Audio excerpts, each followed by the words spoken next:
So, good morning to the Facebook people, the Facebook world, and good morning to Zoom.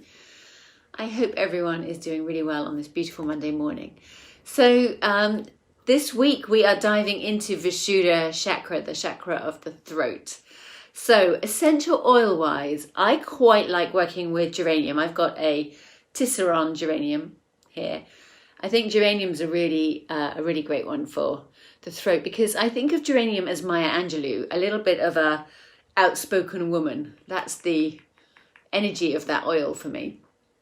And Vishuddha Chakra is about truth. It's about authenticity and self-expression. So our practice today is going to be about going inwards and connecting with Vishuddha Chakra, with some breath practice in there. Now, I clearly, have you noticed? I have quite a lot of stuff going on in my mouth, and Vishuddha Chakra is being really heavily compromised by this idea that I had about getting straight teeth and putting a brace on. And so my dentist doesn't appreciate what's going on at all in the same way that I do. But I have found this restriction of the metalwork in my teeth has given me so much discomfort in my neck and my throat, down my shoulders, across my jaw, because of course it's forcing the bones to move in a way, the opposite way to the way that nature would have. We're always thinning through the jaw for the rest of our lives, which is why as we get older it's not unusual to have crooked teeth. And this metalwork is reversing that procedure and making my jaw go wide. And because I'm a sensitive soul, this has been really quite traumatic, and I'm not sure that I would do it again. But once they're on, aren't they? So Vishuddha Chakra is everything from the upper palate of your mouth, down through your mouth, down through your jaw, your tongue, your throat, the top of your spine, and right the way to your collarbones and your shoulders. It's a really massive part of your body, particularly if you are interested in the relationship between what's going on in your brain and what's going on in your heart. This is like the Panama Canal between the brain and the heart.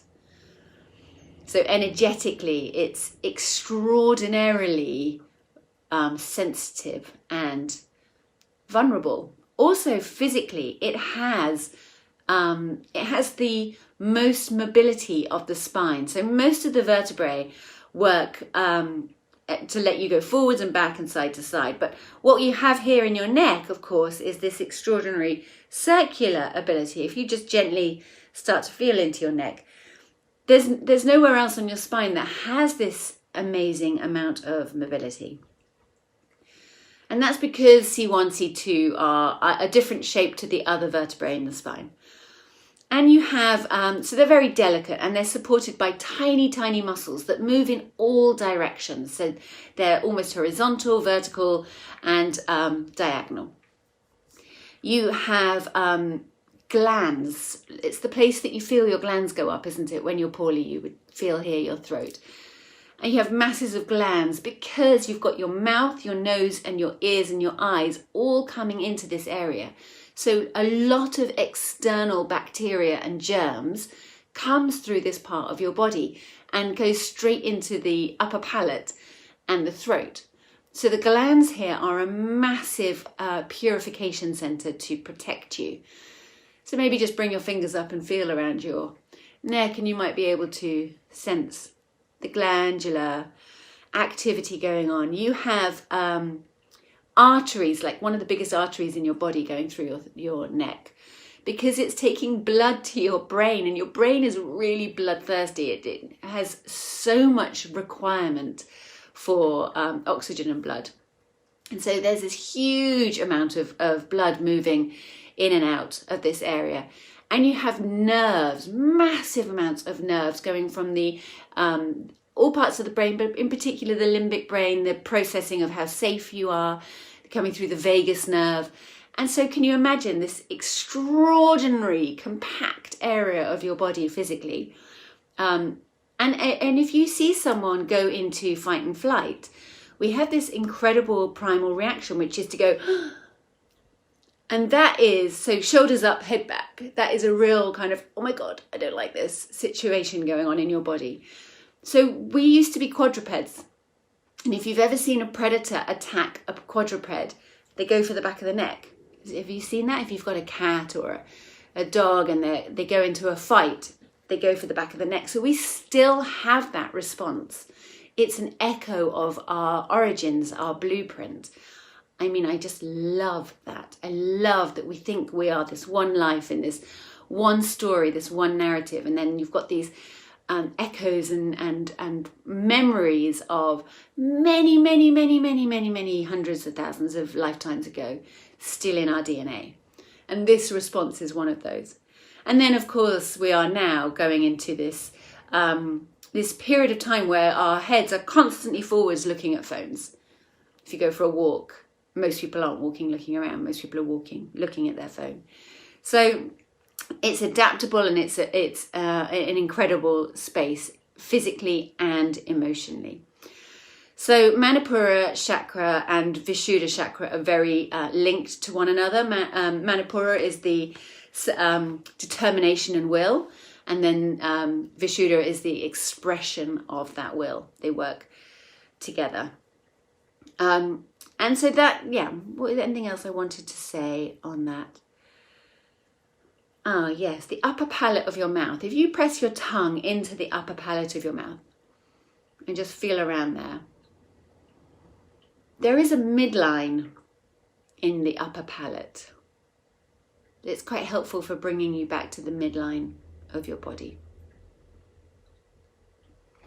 So I thought we would begin with a little bit of massage and a little bit of internal awareness before we do a breath practice today. So let's bring hands to knees, sitting upright. You are, of course, welcome to lie down. Feel free to lie down as long as you feel super comfortable, and you're welcome to, if you are lying down, put a cushion under your head so that you feel that length down the back of your neck. And let's just try dropping right ear to right shoulder and then coming up to center. I'm always encouraging the eyelids to drop so that you're more able to tune in to how this feels inside, left ear to left shoulder. And coming up to center. I'm just doing a little half moon for now.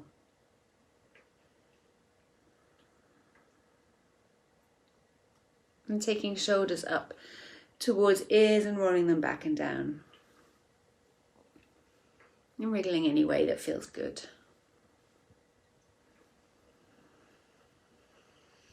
And starting to get that sense of threading breath and movement together, weaving them together.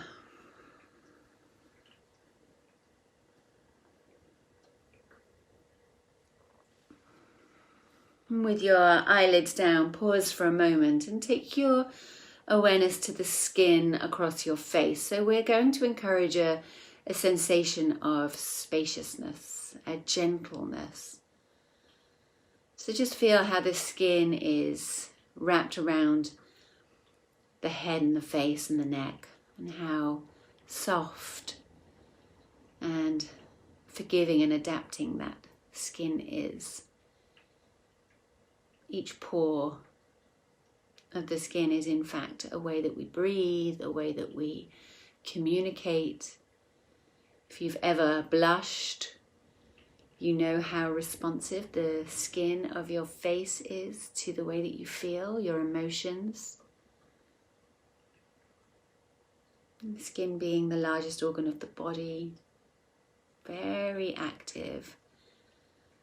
Removing what's not needed, absorbing our external world and bringing it into our bodies.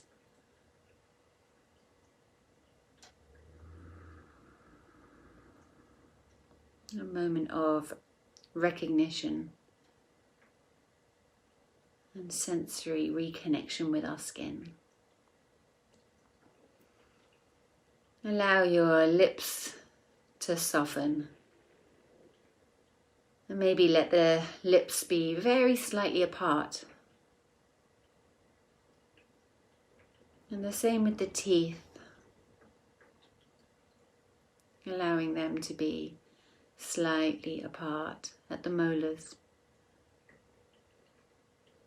So this sensation of openness and softness starts to permeate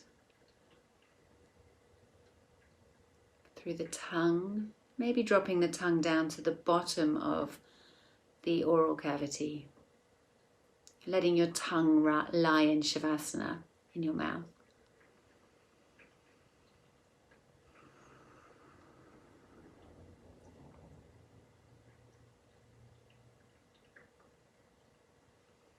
And so we often would depict someone who was saying something harsh or unkind as having a sharp and pointed tongue. So we're going into the opposite. We want to have an expansive, open tongue.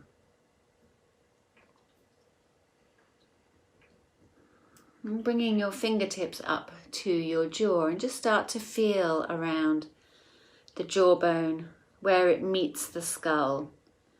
And pressing in with the fingertips.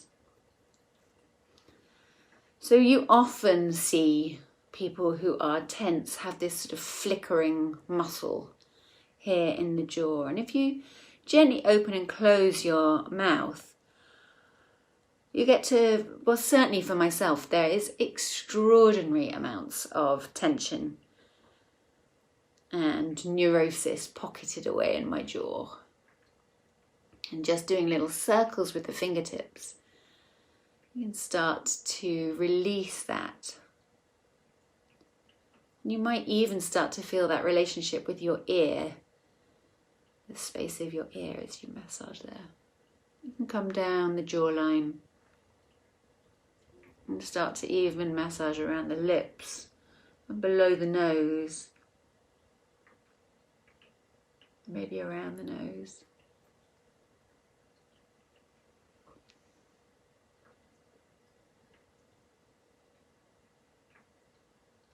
And finding for yourself where the best part is, where it feels most delicious.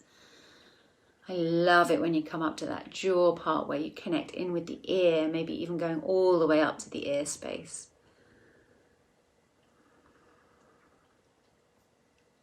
Maybe even coming all the way up to your temples.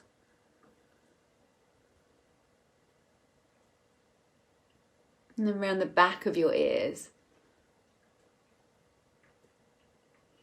And if you drop the chin down towards the chest, you can come into that soft space beneath the occipital ridge, which is that ridge of bone at the back of your head. It's really nice in massage when you get that bit pulled.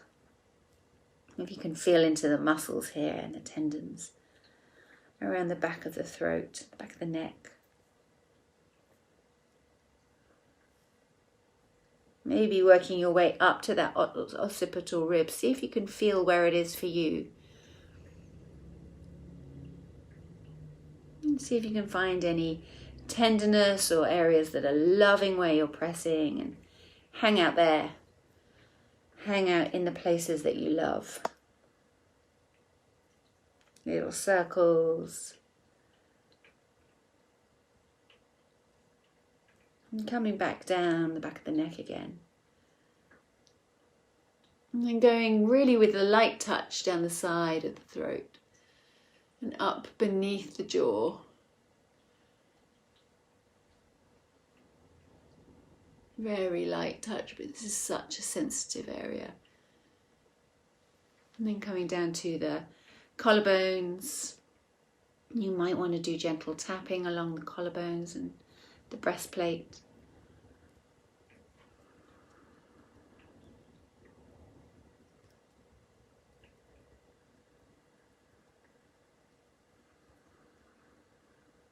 And then bringing your hands down into your lap or laying them down at your side if you're lying down.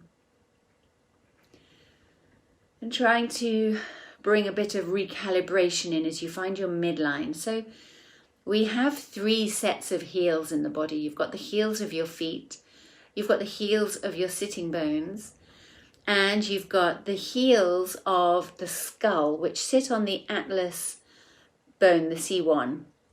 It's these 2 points called the occipital condyles. I hope I've said that right. And if you take your awareness, if you're sitting, certainly into your sitting bones, and just notice if one is more dominant than other. So if you're right-handed, it's common to have a dominance down the right-hand side of your body, which might make the right ear just a little bit closer to the right shoulder.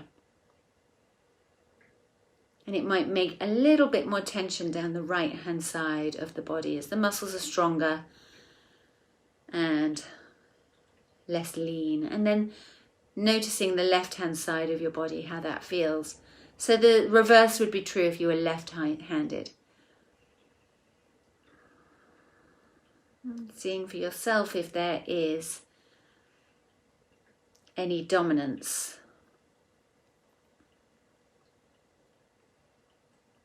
So if you're right side dominant, then that is the solar side in yoga, the sun side, Pingala. And it's your action station side. Whereas your left-hand side is your moon side, your Ida side, and that is your reflective, observant side. So it might give you an indication of where you tend to lie tonally in your emotional and physical and mental state.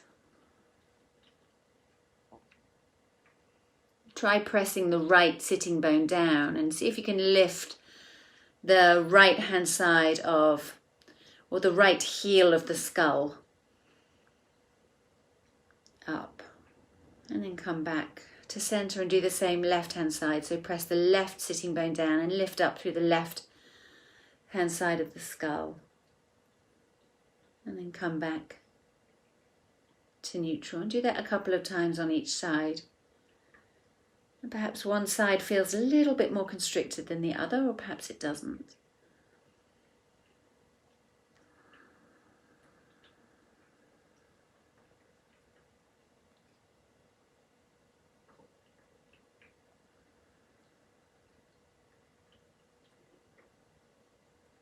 And then coming to neutral, imagining that the back of your head almost has an antennae reaching up towards the sky, and feeling that length as the antennae rises, feeling this length up the back of the head.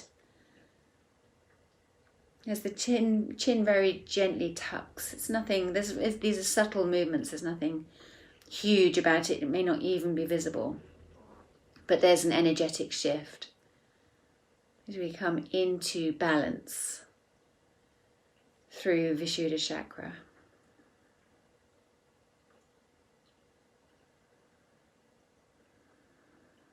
And starting to work with Ujjayi breath. So the breath is coming in and out through the nose. The mouth is still soft and very slightly open, or the lips are just brushing against one another. But the movement of the breath is about the throat. It becomes a felt sense of breathing in the throat. Audible even. You might be able to hear it.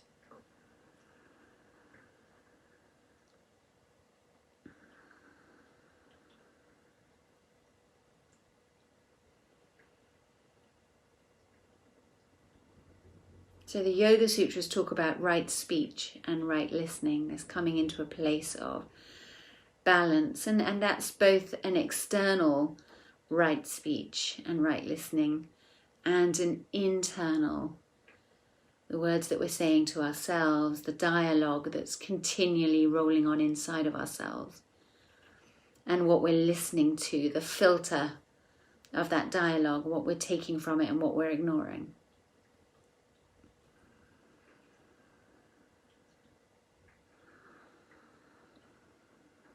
There's no question that being authentic and truthful in our speech is challenging.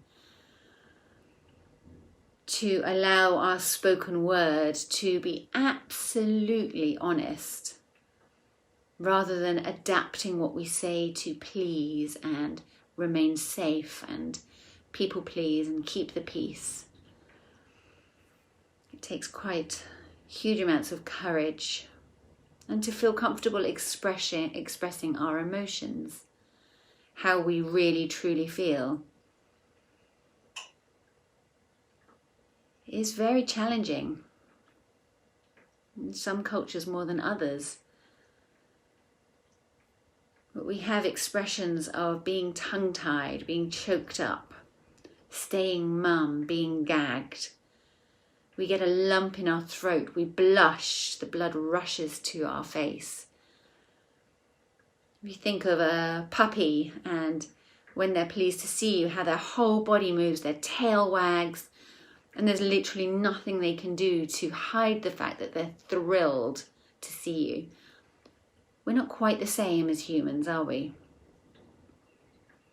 Sometimes we can be guarded, defensive, protective. And the same if a puppy is terrified to see you and the tail dips in and the body just shuts down and there's nothing they can do to hide how uncomfortable they are. They sometimes try and pretend to be happy by waggling, but the tail's still firmly tucked under.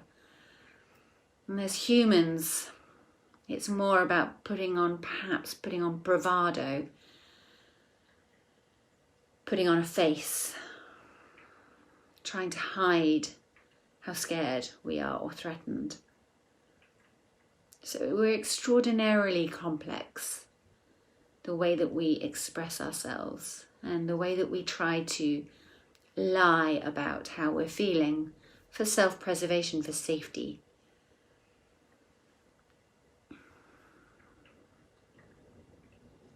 We get that lump in our throat when we're trying not to cry. When we're nervous, our voice gives us away. Public speaking. And what happens with our breath when we're nervous? It becomes shaky and shallow. So we're going to create some softness in the throat with the root sound of ah. But you're not going to say it out loud, you're going to say it silently. And you're going to do that with your breath. So we're working with Ujjayi breath. We're breathing in through the nose, out through the nose. We're feeling the vibration in our throat. And we're going to encourage all elements of the throat to expand. The esophagus. Working with our ability to speak, our ability to breathe, our ability to digest. And our spinal cord, it's such a huge part of our spinal cord, allowing it all to open. So we're going to create width as you silently say the vowel ah as you breathe in.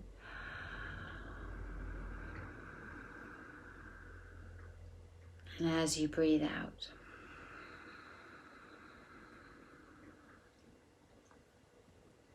If you're finding that tricky to do with Ujjayi breath, then breathe through your mouth if it makes it easier.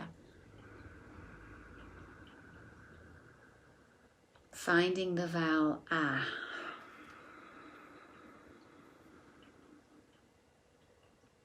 You might find it easier if you smile as you breathe.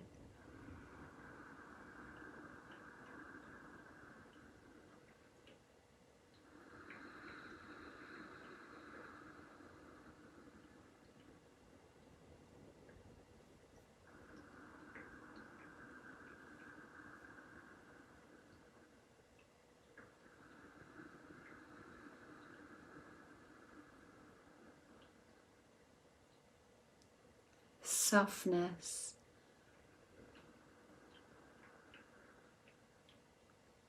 softening the muscles of the throat.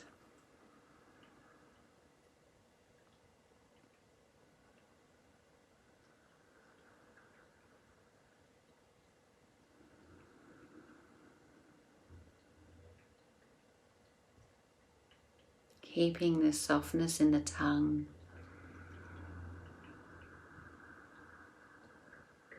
The softness in the lips.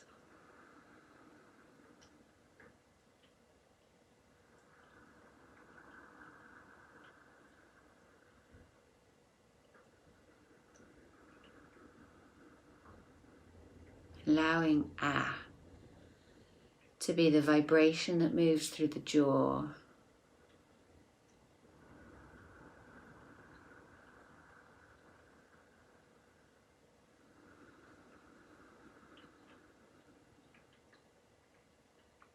Allowing the windpipe of your breath to soften.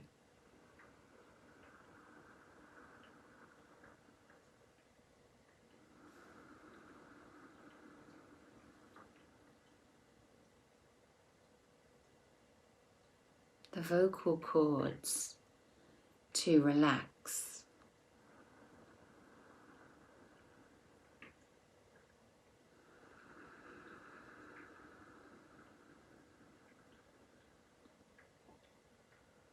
Every cell of the neck, feeling the gentleness of the softening of ah.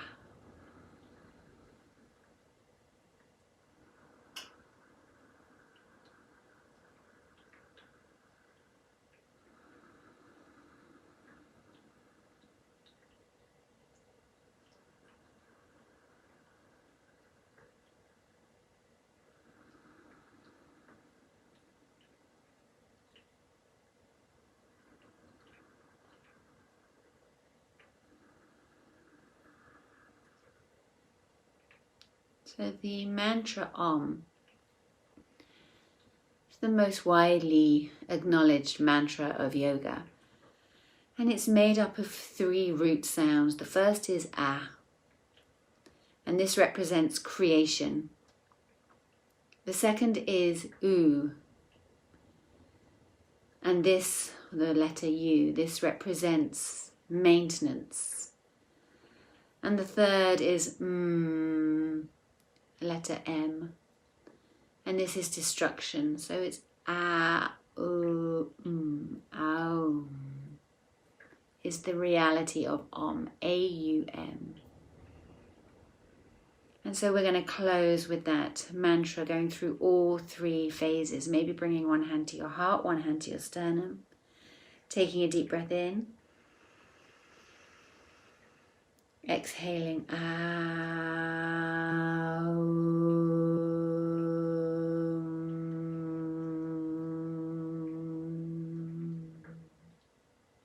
2 more times. Deep breath in.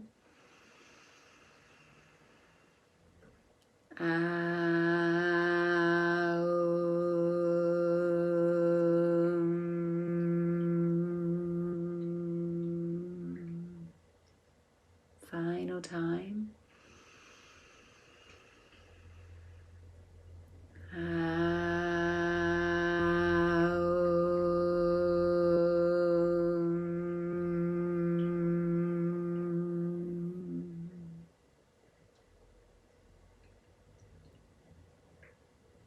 Bringing your hands together, dropping foreheads to fingertips. Namaste. So I invite you to come into that ah space, that ah sound throughout your day to day, to create that sense of softness as you're busy doing multitasking, chopping carrots, whatever it is you're doing. Find that spaciousness and let that be a part of your day to day. Thank you so much for joining, and I'll see you tomorrow for some yoga.